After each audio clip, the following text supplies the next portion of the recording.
ఏలూరు జిల్లాలో అపరిశుభ్రానికి నిలువెత్తు నిదర్శనగా మారింది. నగరంలో ఎటు చూసినా పందుల స్వయం విహారం చేస్తున్నాయి.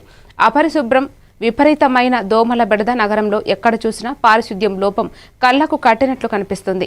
దీనిపై పలుమార్లు వార్తల్లో పలు కథనాలు వస్తున్నా స్థానిక ఎమ్మెల్యే ఎన్నిసార్లు పరిశుభ్రం గురించి సీరియస్గా మున్సిపల్ అధికారులకు వార్నింగ్ ఇచ్చినా పట్టించుకోలేదు.